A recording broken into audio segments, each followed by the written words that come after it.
1443 Hijriah atau yang bertepatan dengan tanggal 4 Oktober 2021. Kita masih kembali diberi kekuatan, kesehatan, hidayah serta taufik dari Allah Jalla wa'ala, sehingga kita bisa kembali mengikuti kajian Senin pagi setelah libur agak panjang.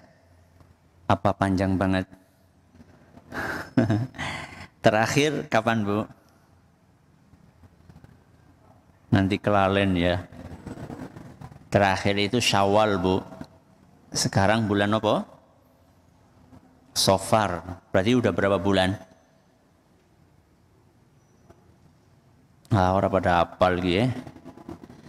Safar, Syawal, terus habis Syawal apa? Dzulqa'dah, terus Dzulhijjah, terus Muharram, baru Safar. Berarti sekitar berapa bulan? 4 bulanan. Ya. Alhamdulillah kita kembali dipertemukan oleh Allah Subhanahu wa taala dalam kajian muslimah ini. Mudah-mudahan Allah berkenan untuk mengaruniakan kepada kita ilmu yang bermanfaat sehingga bisa kita amalkan sebagai bekal untuk menghadap kepada Allah Jalla wa'ala. Allahumma amin. Salawat dan salam semoga senantiasa tercurahkan kepada junjungan kita Nabi Agung Muhammad sallallahu alaihi wasallam, kepada keluarganya, sahabatnya, dan umatnya yang setia mengikuti tuntunannya hingga di akhir nanti. Ibu-ibu sekalian yang kami hormati dan juga segenap pendengar serta pemirsa yang senantiasa dirahmati oleh Allah Azza wa Jalla.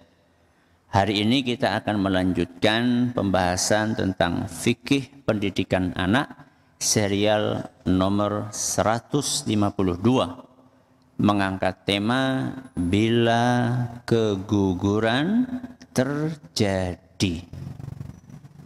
Bila keguguran terjadi. Ini adalah sebuah peristiwa yang mungkin dialami oleh sebagian dari kita. Walaupun tidak ada di antara kita yang punya cita-cita mengalami kejadian tersebut. Bedakan antara keinginan dan kenyataan. Bedakan antara apa, Bu? Keinginan dengan kenyataan. Tidak setiap keinginan yang kita inginkan itu akan terjadi. Seringkali kenyataan berbeda dengan apa? Keinginan. Semua orang tua tentu pengen bayinya lahir dengan apa? Selamat, tidak kurang suatu apapun, sehat walafiat, nek lanang ya ganteng, nek wadon ya ayu. Semua orang tua pasti berharap seperti itu. Sehingga usaha lahiriah dan batiniyah dilakukan supaya anaknya lahir dengan selamat. Usaha lahiriahnya ya makan makanan yang bergizi, ya. Biasanya kalau ibu-ibu pas lagi hamil itu nambahi vitamin apa, Bu? D. Buat apa? Buat pertumbuhan tulang. Bismillah. Buat pertumbuhan tulang ibunya maupun anaknya. Mengonsumsi makanan yang bergizi, vitamin, rutin ngecek kemana, Bu? Ke bidan atau dokter kandungan. Itu usaha lahiriah. Enggak terlalu capek, rutin untuk berolahraga, tapi yang tidak berat. Ini semuanya adalah usaha lahiriah. Usaha batiniahnya apa? Doa. Ya, berdoa kepada Allah agar proses kelahirannya lancar, agar bayinya sehat, tidak kurang suatu apapun. Inilah yang dilakukan oleh ibu-ibu biasanya kalau pengen bayinya sehat. Namun, apa daya, manusia hanya bisa berusaha. Yang menentukan akhirnya adalah Allah Subhanahu wa ta'ala. Dan ternyata realitanya tidak semua keinginan kita terjadi sesuai dengan harapan. Kadang-kadang apa yang kita inginkan tidak sesuai dengan kenyataan.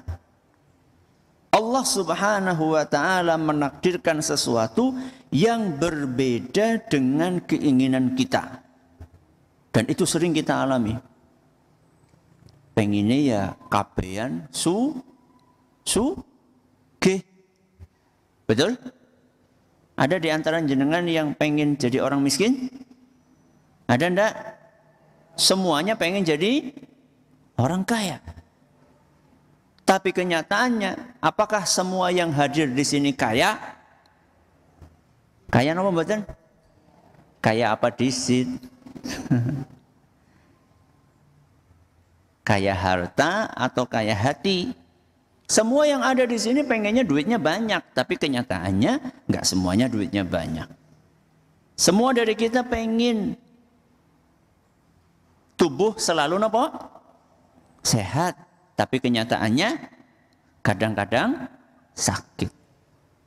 Semua dari kita pengen anaknya nurut, kenyataannya kadang-kadang nggak nurut. Kadang-kadang apa sering? Ya, sering nggak nurut. Itulah antara kenyataan dengan keinginan sering tidak sama. Begitu pula terkait dengan bayi. Keinginannya bayinya sehat, di dalam kandungan nggak ada gangguan apa-apa. Ketika saatnya lahiran pun juga dalam keadaan sehat walafiat. Tapi ternyata Allah terkadang menakdirkan berbeda. Belum sampai 4 bulan ada yang sudah gugur. Bahkan ada yang diistilahkan dengan hamil anggur. Ya. Janinnya tidak berkembang. Akhirnya harus dikiret. Ada yang Masya Allah sampai usia 7 bulan, 8 bulan dicek terus sehat. Tahu-tahu ketika masuk bulan ke-8 kok bayinya tidak tidak bergerak. Oh mungkin hari pertama dipikir mungkin bayinya lagi tidur. Biasanya aktif kok nggak aktif. Oh mungkin lagi tidur. Kok hari kedua nggak bergerak juga. Mulai timbul curiga, was-was. Wah, hari ketiga kok nggak bergerak juga. Akhirnya dibawa ke dokter di USG. Ternyata bayinya sudah tidak ada. Alias sudah meninggal keguguran. Harus dikeluarkan dengan segera. Kalau tidak bahaya. Karena sama saja menyimpan menyimpan mayat di dalam perut. Bahaya. Sering kejadian seperti itu. Nah, ketika itu terjadi, apa sikap yang seharusnya dilakukan oleh ayah maupun oleh ibu? Apa yang mesti dilakukan oleh pasangan suami istri tersebut ketika mendapatkan kabar dari dokter hasil USG menyatakan bahwa janin ini sudah tidak ada? Apa yang mesti dilakukan? Prinsip yang harus kita paham bahwa kondisi apapun, kondisi enak dan tidak enak, kondisi bahagia dan kondisi sedih, dalam kondisi apapun, orang yang beriman tetap berusaha berpegang dengan panduan agama. Agama apa? Ya Islam lah. Apapun kondisi yang dialami, kita tertuntut sebagai hamba Allah untuk mengikuti panduan, aturan, arahan dari Allah Subhanahu wa taala. Lah dalam kondisi seperti ini, apa panduan yang mesti kita jalankan? Sekurang-kurangnya dua. Yang pertama, menyadari bahwa itu takdir sinten? Allah. Pertama kali yang harus kita hadirkan di dalam hati kita, ini takdir Allah. Makanya kalau kita ditimpa sesuatu, di antara ungkapan yang dianjurkan untuk dibaca adalah qad napa bu? Butuh qad qomatis shalah. Qad darallahu wa ma syaa fa'al. Pun apa napa dereng? Pun apa napa dereng? Dereng nggih. Qaddarallahu wa ma syaa fa'al. Coba saya dulu nggih, nanti Ibu mengikuti. Qaddarallahu, monggo. Wa ma syaa fa'al. Lagi. Qaddarallahu wa ma syaa fa'al. Sekarang saya baca dari awal sampai akhir. Qaddarallahu wa ma syaa fa'al. Monggo.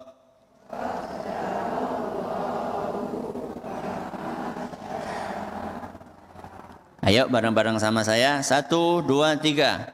Qaddarallahu wa ma syaa fa'al. Apa artinya? Qaddarallah.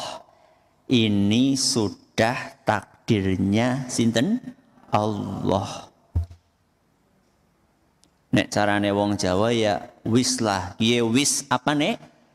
Wis takdire. Mbah kita dulu ngomong kayak gitu. Wis takdirnya wis sing sabar bae. Yang sabar aja ini sudah takdirnya. Itu bahasa Arabnya qaddarallahu. Terus wa ma syaa fa'al artinya apa Ustaz? Wa ma syaa fa'al itu terserah Allah. Napa? Terserah Allah apa yang ditetapkan olehnya. Ini yang pertama mesti kita hadirkan dalam hati kita. Yang menakdirkan bayi yang sudah umur 8 bulan, seharusnya bulan ke-9 tinggal nopo? Tinggal lahiran. Yang menakdirkan bayi ini meninggal, sinten? Allah. Yang menakdirkan bayi atau janinnya tidak tumbuh, yang diistilahkan dengan apa tadi Bu? Hamil anggur. Yang menakdirkan itu sinten? Allah. Yang menakdirkan bayi yang sudah ditunggu 10 tahun. Nunggunya berapa tahun? 10 tahun. Ternyata begitu lahir, hanya nangis sebentar terus meninggal. Yang menakdirkan itu siapa? Allah. Dan kita harus ingat Allah itu Ar-Rahman. Allah itu Ar-Rahim. Kenapa Ar-Rahman Ar-Rahim? Maha pengasih, maha penyayang. Allah itu Al-Hakim. Kenapa Al-Hakim Bu? Maha bijaksana. Itu harus kita tumbuhkan di dalam hati kita. Karena itu adalah pondasi yang akan membuat kita kuat menghadapi ujian. Dan ini termasuk rukun iman. Beriman dengan takdir yang baik maupun yang buruk. Niku rukun iman nomor pinten, Bu? 6. Betul. Ya. Jadi rukun iman itu enggak cuma dihafal saja. Rukun iman itu juga kita praktekkan, kita terapkan dalam kehidupan keseharian kita. Yang pertama kali kita sadari adalah ini takdirnya Allah. Tidak ada satu peristiwa pun, tidak ada satu kejadian pun yang ada di alam semesta ini melainkan pasti dengan takdir Allah.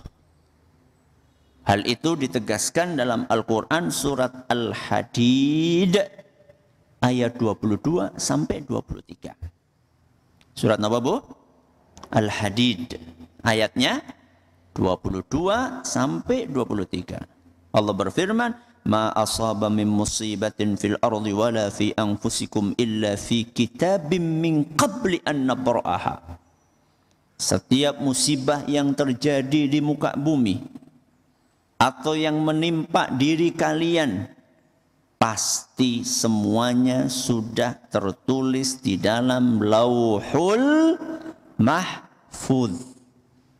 Inna dzalika 'ala Allah yasir. Yang seperti itu mudah bagi Allah. Likai la ta'sau 'ala ma fatakum.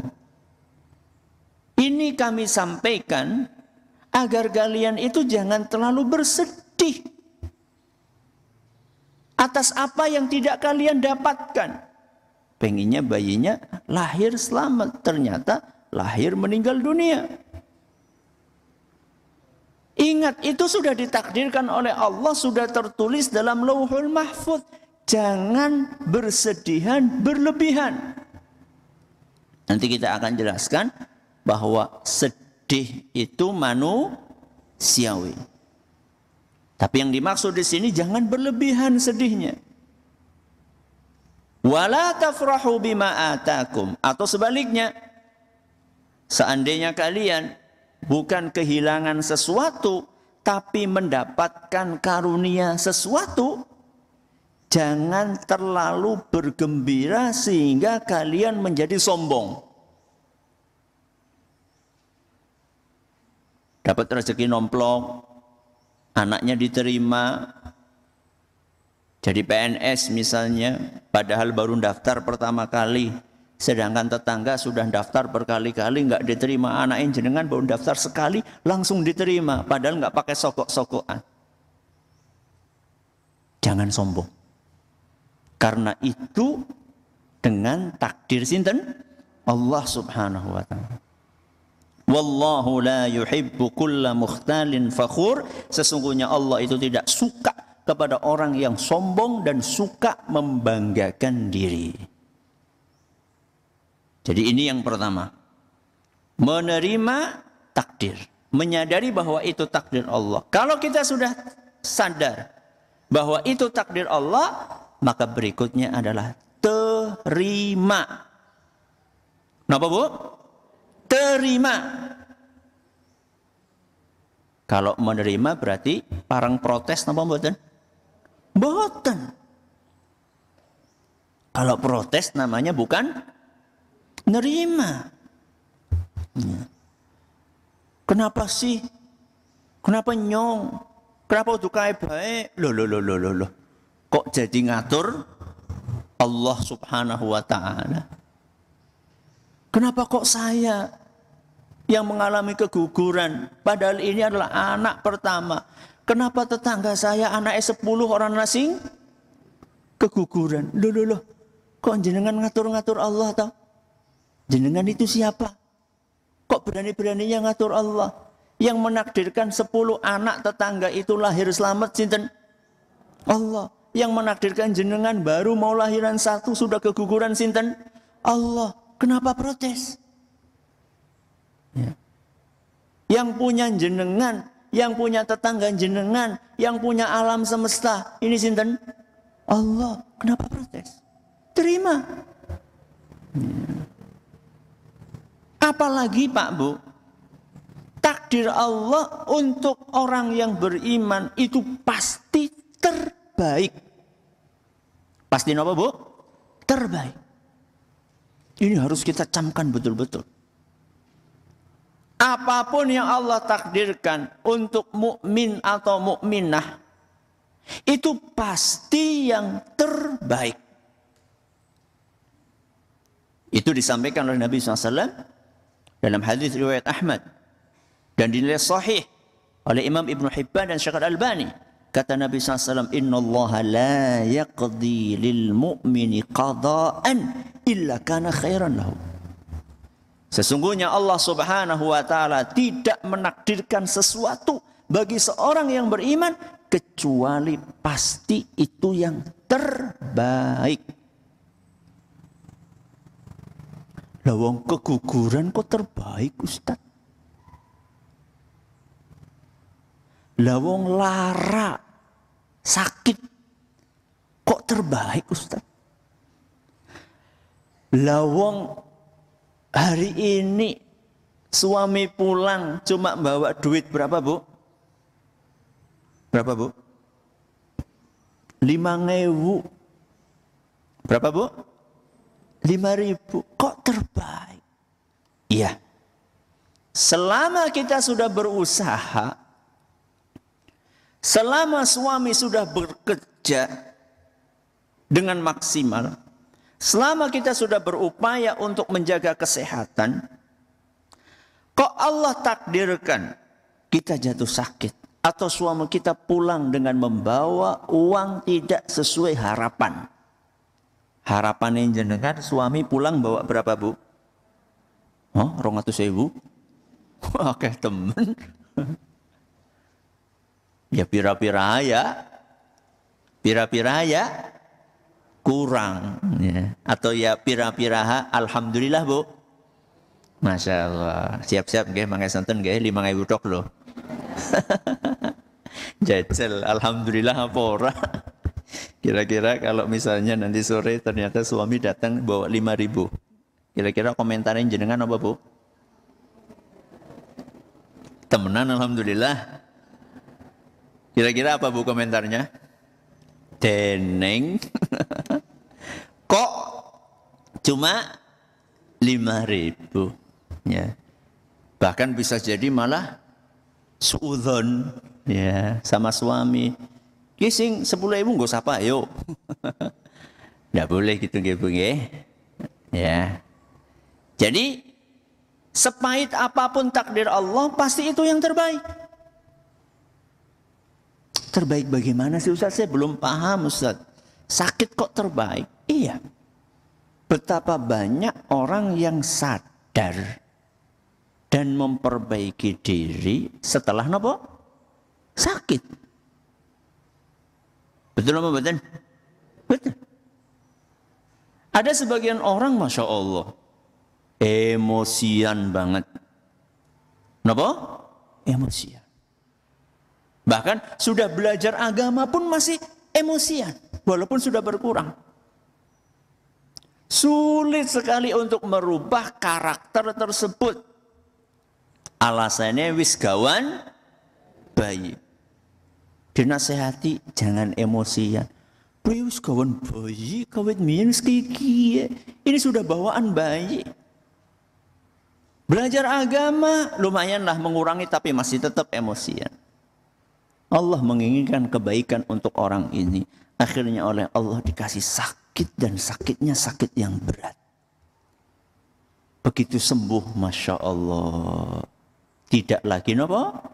Emosian. Berarti sakit itu baik apa mboten? Baik. Karena membuat dia berubah. Karakternya berubah. Dan seluruh kejadian-kejadian yang tidak enak yang kita alami, itu sangat mungkin seandainya kita orang yang beriman, bahkan pasti kalau kita orang yang beriman, itu adalah yang terbaik buat kita. Ini yang pertama. Apa yang pertama, Bu? Menyadari bahwa itu adalah takdir sinten Allah. Yang kedua,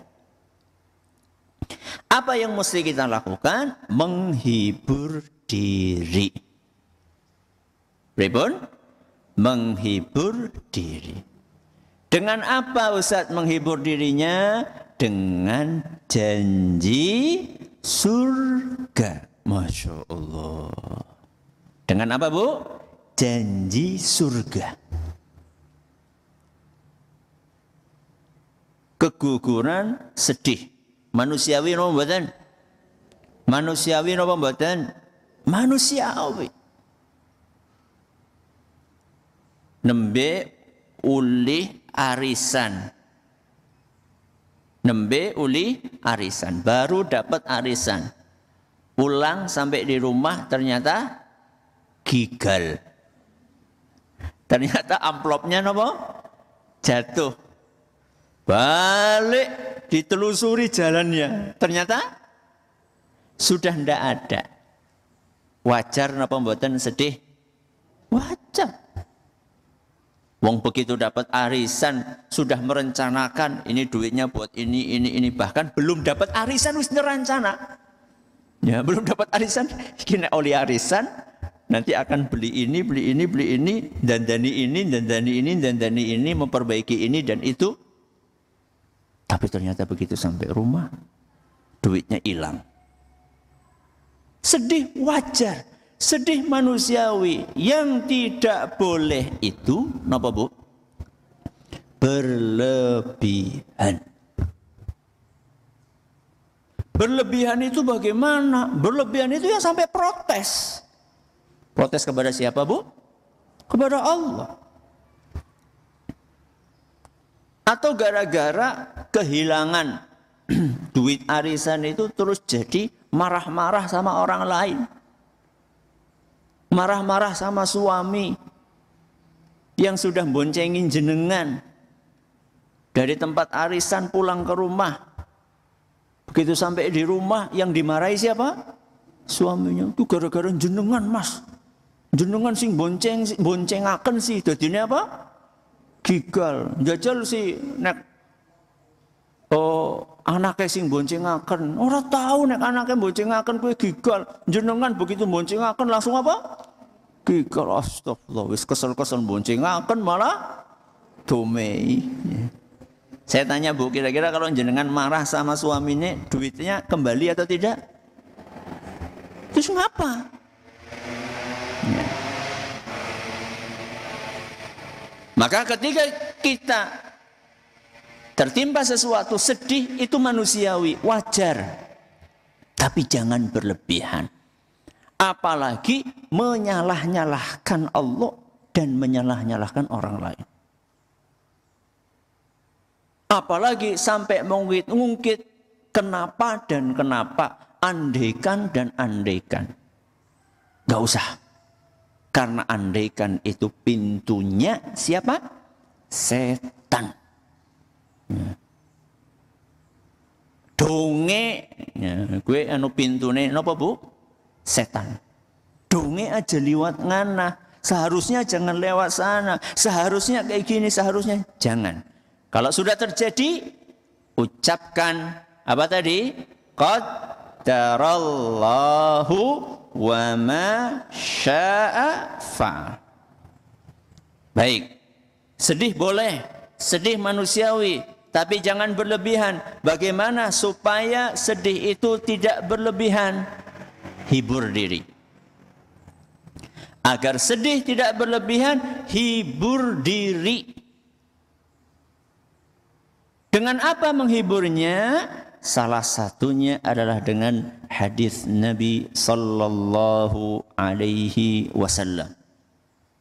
Apa ada hadis yang berbicara tentang keguguran? Ada. Bismillah. Sabda Nabi sallallahu alaihi wasallam, yang diriwayatkan oleh Imam Ibnu Majah dari seorang sahabat yaitu Mu'adz bin Jabal radhiyallahu anhu. Dan hadis ini dinyatakan hasan oleh Imam Al-Munziri dan Syekh Al-Albani menilai hadis ini sahih.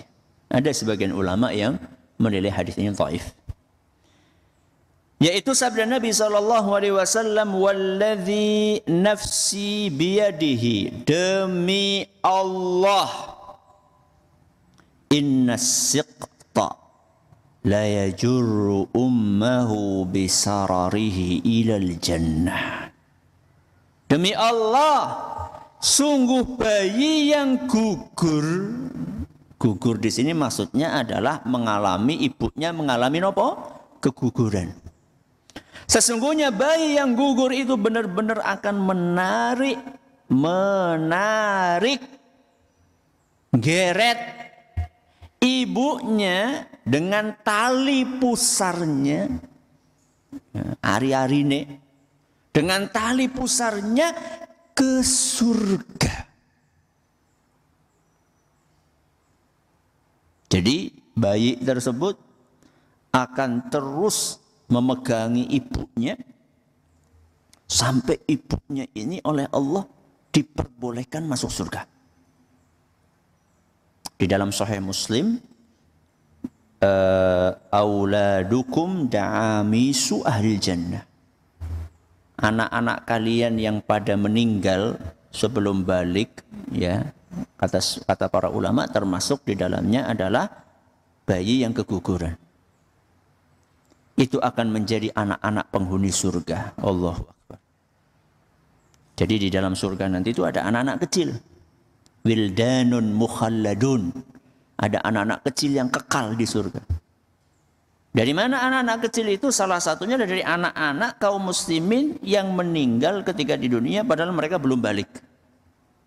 Anak-anak kecil itu nanti akan nunggoni orang tuanya. Begitu ngelihat orang tuanya dicekel ibu, dipegangi orang tuanya itu. Dalam beberapa riwayat dipegangi bajunya oleh si anak tersebut. Dan pegangannya itu tidak akan dilepaskan sama si anak itu sampai Allah berkenan untuk memasukkan orang tuanya ke surga. Ini yang diistilahkan dengan syafaat anak kecil. Syafaat bayi yang gugur. Ya. Ini kan dahsyat, Bu. Janji luar biasa. Di dunia kehilangan bayi, di akhirat diganti apa? Surga. Saya tanya sama jenengan, bayi dengan surga mahal mana? Mahal mana, Bu? Surga. Ya. Bayi dengan surga, mahal surga. Ketika Allah takdirkan bayi kita meninggal, entah itu karena keguguran atau meninggalnya ketika masih belum balik, maka ingat hadis tadi. Hadis ini akan membantu kita untuk mengurangi kesedihan. Untuk menghibur diri, sabar, sabar. Itu syaratnya, Bu. Berarti untuk dapat syafaat ini ada kelanjutannya. Idzah tasabathu. Seandainya ibu tadi itu berharap pahala dari kejadian yang menimpanya itu. Alias sabar. Nah, jadi wonten syaratnya. Ya. Bukan kok malah protes-protes, bukan kok malah marah-marah.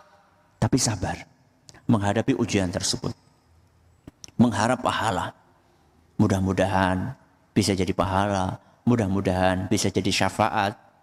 Ya, jadi syafaat itu macam-macam jenisnya. Ada syafaat dari Rasulullah SAW. Ada syafaat dari orang yang mati syahid. Ada syafaat dari Al-Quran. Ada syafaat dari puasa. Ada syafaat dari anak kecil, termasuk juga bayi yang gugur dalam kandungan. Ini yang bisa kita sampaikan pada kesempatan kali ini. Jadi ada berapa poin Bu yang kita pelajari hari ini? Ada 2. Apa yang pertama? Menyadari bahwa itu adalah takdir Allah. Yang kedua, menghibur diri dengan janji surga. Mudah-mudahan kita bisa mengamalkan ilmu tersebut. Baik, terima kasih Ustaz. Jazakumullah khairan atas materi yang telah disampaikan. Berikutnya akan kami bacakan beberapa pertanyaan yang telah masuk. Pertanyaan pertama datang dari hamba Allah. Assalamualaikum Ustaz. Waalaikumsalam warahmatullahi wabarakatuh. Bagaimana tata cara memperlakukan jenazah bayi yang keguguran dari sisi usia kandungan dalam memandikan, mensolati dan memakamkan? Syukran wa barakallahu fikum. Kalau bayi tersebut sudah bernyawa, bernyawa itu kalau usianya berapa Bu? 4 bulan. Kalau bayi itu sudah bernyawa, maka diperlakukan seperti manusia. Berarti manusia itu kalau meninggal diapakan? Dimandikan, terus dikafani, terus disolati, terus dikuburkan. Itu kalau sudah bernyawa. Kalau belum bernyawa, berarti usianya pinten? Di bawah 4 bulan. Maka kalau belum bernyawa, sekedar dimakamkan saja. Sekedar dimakamkan, dikubur, agar tidak menjadi sesuatu yang busuk, ya, dikubur biasa, tapi tidak dimandikan, tidak juga dikafani. Kalaupun mau dibungkus tidak ada masalah, tidak juga disolatkan karena itu bukan manusia, itu daging biasa. Wallahu a'lam bishawab. Silakan. Baik, terima kasih. Pertanyaan selanjutnya. Assalamualaikum Ustaz. Waalaikumsalam warahmatullahi wabarakatuh. Apakah bayi yang keguguran di usia 6 bulan perlu diakikohi dan diberi nama? Jazakallah khairan. Perlu. Nah, dikasih nama perlu, diakikahi juga perlu.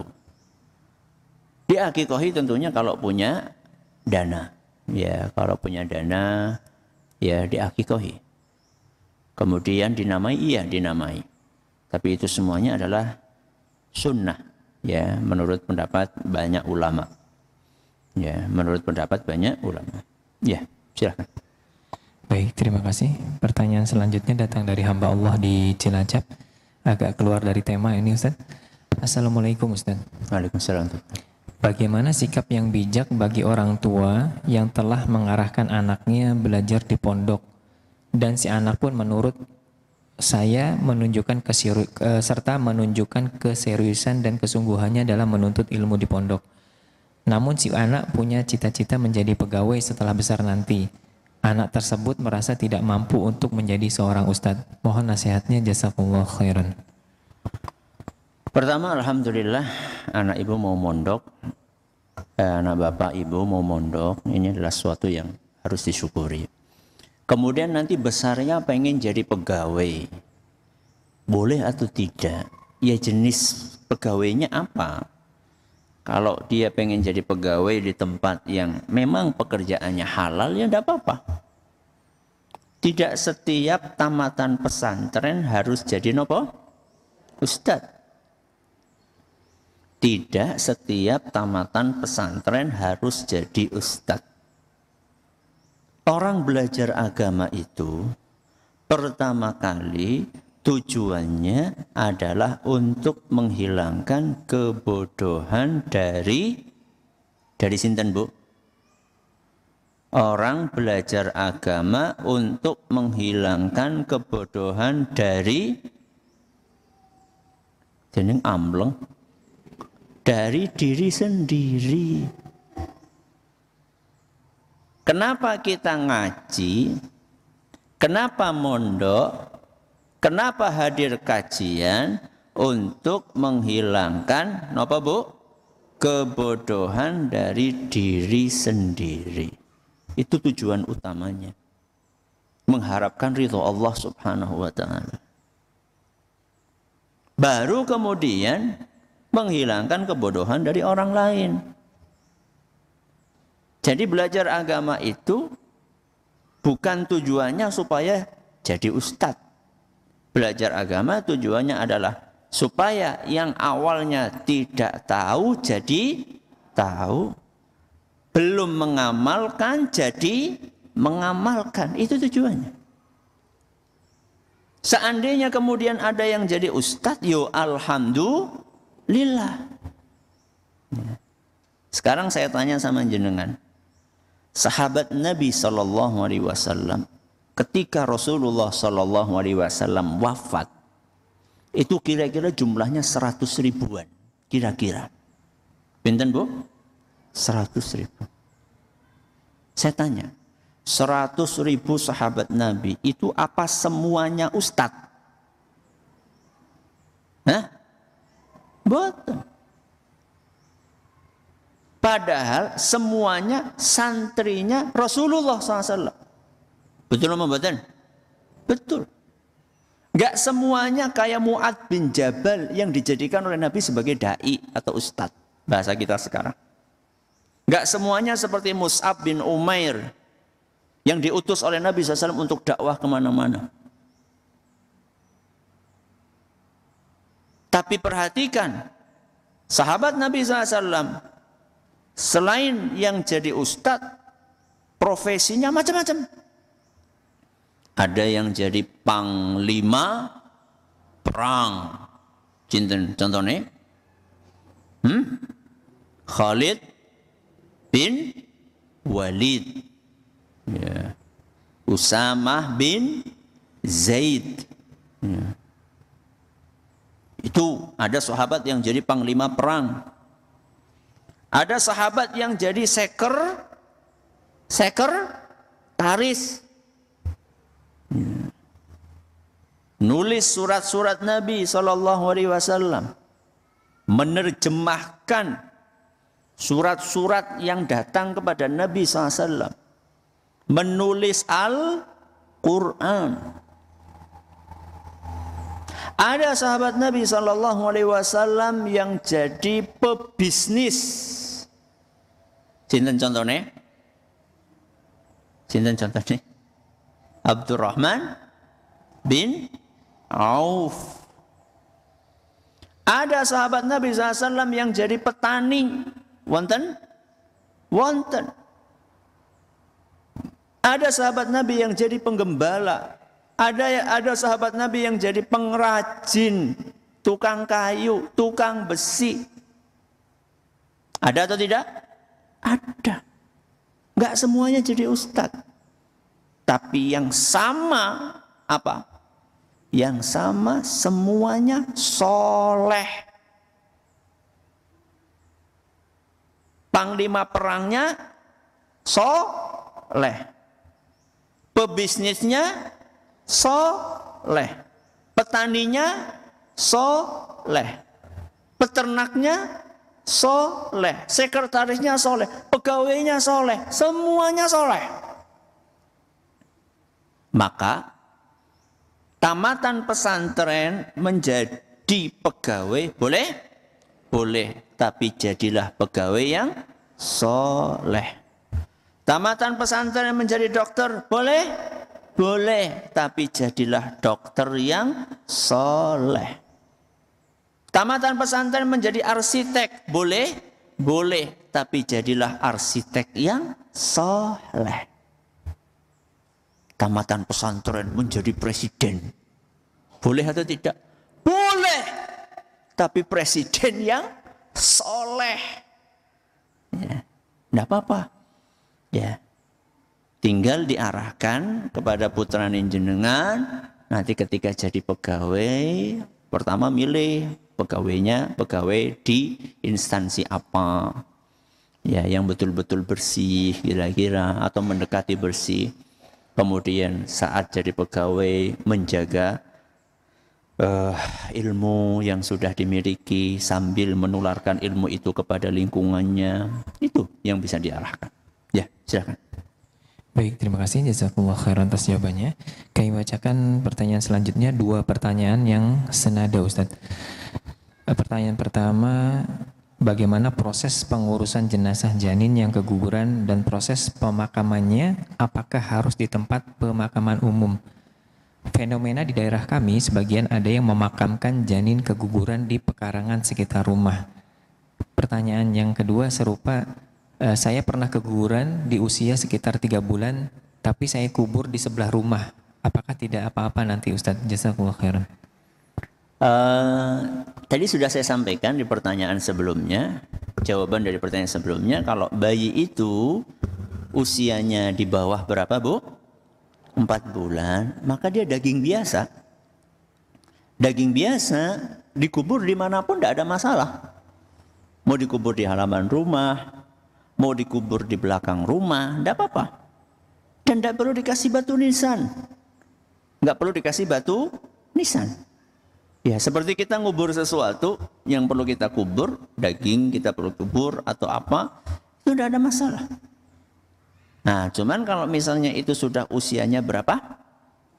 4 bulan ke atas sudah punya nyawa, ya sebaiknya dikubur di mana?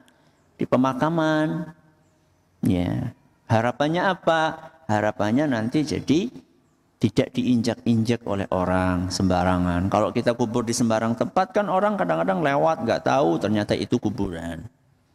Ya. Maka cari di pemakaman, kubur di pemakaman. Kalau usianya berapa tadi? Di atas 4 bulan. Ya. Baik, terima kasih jazakumullah khairan. Pertanyaan berikutnya, Assalamualaikum warahmatullahi wabarakatuh. Waalaikumsalam warahmatullahi wabarakatuh. Ustadz tadi bilang anak yang keguguran akan menarik orang tuanya ke surga. Bagaimana jika wanita kafir atau yang tidak taat kepada Allah lalu hamil dan keguguran? Apakah anak tersebut bisa membawa orang tuanya ke surga Allah? Mohon penjelasannya Ustadz. Barakallahu fikum. Tergantung. Tidak taat kepada Allah itu maksudnya kafir atau muslimah tapi tidak taat kepada Allah. Kalau yang dimaksud orang kafir, maka kita punya ayat yang sangat tegas. Ya. Di dalam surat Al-Bayyinah, innal ladzina kafaru min ahlil kitabi wal musyrikina fi nari jahannam. Sesungguhnya orang-orang kafir dari kalangan ahlul kitab maupun dari kaum musyrikin, maka mereka kelak akan masuk ke dalam neraka jahannam. Khalidina fiha. Mereka akan kekal di dalamnya. Syafaat itu bermanfaat bagi orang Islam. Kalau orang kafir, wala tanfa'uhum syafa'atus syafi'in. Allah jelaskan dalam Al-Quran. Orang kafir itu tidak bermanfaat sedikit pun syafaat yang diajukan untuk mereka. Jadi kalau yang dimaksud tidak taat itu adalah kafir, maka syafaat anak tidak membantu dia. Kalau yang dimaksud adalah muslim orang tuanya tapi nggak taat, melakukan perbuatan dosa ini, dosa itu, ini ada peluang untuk dapat syafaat dari anaknya. Justru biasanya syafaat itu diperuntukkan bagi orang-orang yang banyak dosa. Kalau orang soleh, ya orang yang tekun beribadah, mudah-mudahan amalannya ini bisa menjadi sarana untuk masuk ke surga. Bahkan ada sebagian orang yang masuk ke surganya tanpa hisab, tanpa nopo, tanpa hisab, tanpa azab. Ada sebagian orang yang seperti itu, nggak pakai syafaat, sudah dengan amalannya atas kasih sayang Allah dimasukkan dia ke surga. Tapi yang membutuhkan syafaat itu biasanya orang-orang yang banyak dosa, muslim-muslim yang banyak dosa. Muslim ada nggak yang banyak dosa? Banyak. Mungkin juga saya dan jenengan termasuk di dalamnya. Nah, orang-orang yang seperti ini yang banyak dosa, Islam tapi banyak dosa, ini butuh mendapatkan bantuan berupa syafaat. Jadi jawabannya Intinya kalau orang tuanya tadi tidak taat maksudnya kafir, maka tidak bermanfaat syafaat baginya. Tapi kalau yang dimaksud tidak taat dia masih muslim, cuman tidak taat, ya kerap berbuat maksiat, maka peluang mendapatkan syafaat masih terbuka insya Allah. Tapi jangan mengandalkan syafaat. Ya, jangan mengandalkan apa? Syafaat. Karena belum tentu juga kita kebagian apa? Syafaat. Belum tentu juga. Makanya jangan mengandalkan syafaat. Tetap beramal, banyak beristighfar, memohon ampun kepada Allah, dan terus bergantung hanya kepada Allah. Masih ada waktu? Baik. Satu pertanyaan Ustadz. Dua pertanyaan yang senada Ustadz dari pendengar Radio Roja dan juga Bas FM. Yang pertama, Ustadz, apa hukumnya bila menggugurkan kandungan karena ketidaktahuan? Yang kedua, bagaimana dengan ibu atau bapak yang menggugurkan kandungan? Apakah bayi itu kelak bisa menyeret ibu dan bapaknya ke neraka? Bila ibu dan bapaknya sudah taubat dan mengenal sunnah, apakah bayi itu bisa membawa ke surga? Demikian Ustaz. Nggak tahu. Nggak tahu itu agak susah ya. Nggak tahu menggugurkan kandungan karena nggak tahu. Maksudnya nggak tahu gimana, nggak tahu kalau itu nggak boleh. Sampai pun orang awam, ya, sampai pun orang awam yang belum mengaji, itu hati kecilnya dia tahu bahwa menggugurkan kandungan itu nggak benar. Makanya orang yang menggugurkan kandungan itu sembunyi-sembunyi atau terang-terangan? Sembunyi-sembunyi karena dia tahu di dalam hati kecilnya bahwa itu nggak benar. Padahal ini mungkin nggak ngaji, ya. Jadi nggak tahu itu agak susah untuk dicerna. Lebih baik Anda mengatakan begini, ya saya khilaf, saya sadar bahwa itu keliru. Karena desakan ini dan itu, karena dorongan nafsu, bisikan setan, akhirnya kami gugurkan. Itu mengaku seperti itu lebih baik. Karena ini modal awal untuk tobat. Modal awal untuk tobat. Kalau sudah ngaku salah, gampang tobatnya. Daripada belum mengaku apa? Salah. At-taubatu tajubu ma qablaha.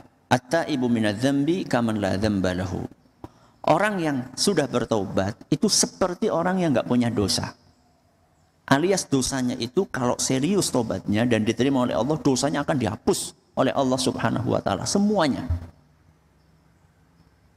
Maka seriuslah dalam bertobat, mudah-mudahan dosa-dosa Anda yang lampau diampuni sama Allah. Apakah bayi yang sengaja digugurkan bisa jadi syafaat? Tidak tahu saya. Ya, karena di dalam hadis ini bunyinya adalah as-siqt. As-siqt itu adalah bayi yang gugur normal gitu loh. Bukan sengaja digugurkan. Jadi apakah bisa? Saya tidak tahu. Tapi yang jelas kalau orang taubat dengan serius, maka dan tobatnya diterima oleh Allah, maka itu akan menghapuskan dosa-dosanya yang telah lampau walaupun itu dosa besar. Terakhir, ini kajian khusus untuk ibu-ibu. Kalau yang nanti malam khusus untuk siapa? Bapak-bapak. Jadi ibu-ibu jangan datang. Jenengan datang nanti malam nggak akan dibuka pintunya. Saya ulangi, jenengan nanti malam datang nggak akan dibuka pintunya.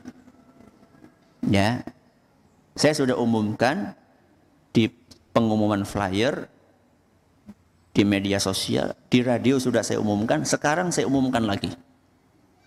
Nanti malam khusus bapak-bapak. Kenapa Ustadz? Karena kita lagi menjaga santri-santri yang sudah mondok, sudah berasrama. Kalau jenengan datang, nanti santri-santri susah untuk kita pisahkan dari jamaah yang lainnya. Itu pertimbangannya. Ya. Jadi area ibu-ibu ini, termasuk kamar mandi di bawah itu, kita khususkan untuk santri-santri yang berasrama. Kalau jenengan datang, nanti santri-santri akan bercampur dengan jamaah dari luar dan ini di masa pandemi membahayakan. Itu alasannya kenapa ibu-ibu nggak boleh datang.